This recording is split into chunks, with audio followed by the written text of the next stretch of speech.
Hello chers élèves, nous allons parler dans cette vidéo de ce qu'on appelle le développement d'une expression. Alors on a déjà vu ça en classe de 5e lorsque on a parlé du calcul littéral et on le revoit aujourd'hui puisqu'on en aura besoin et on va évidemment approfondir la notion. Alors on rappelle que la multiplication est distributive par rapport à l'addition et la soustraction. Qu'est-ce que ça veut dire?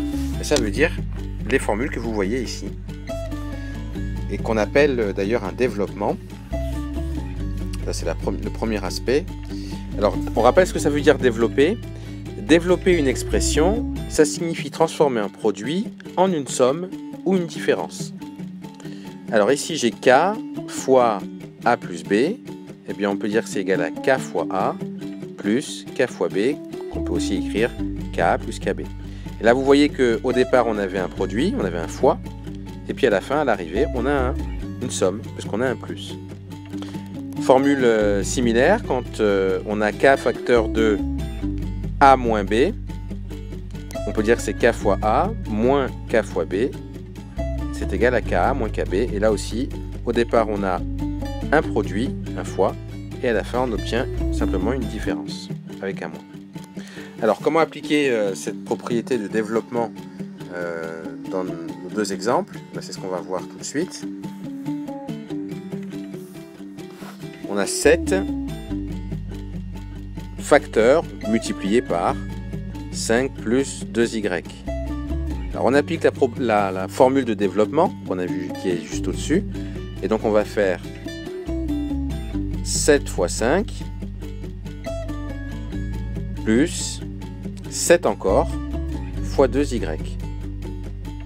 7 fois 5 plus 7 fois 2y. Et ça, on peut peut-être le calculer, le simplifier. C'est égal, 7 fois 5, ça fait 35. Et puis on a vu déjà dans une vidéo précédente comment simplifier. 7 fois 2y, c'est pareil que 7 fois 2, 14. Ça fait donc 14y. Et on s'arrête là. Et là, on a développé. Alors, autre exemple, moins 4b facteur de B moins 7.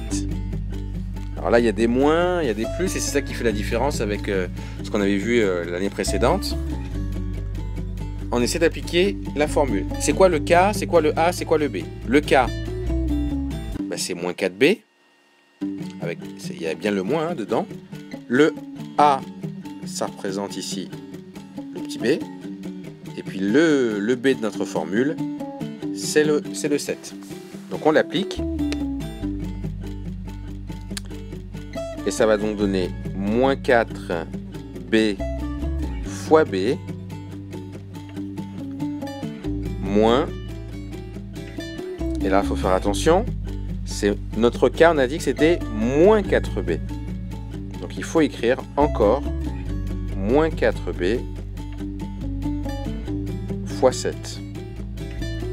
Et ça c'est égal, alors si je simplifie l'écriture, ça nous donne donc moins 4b, b fois b c'est b au carré, donc j'écris b au carré comme ça.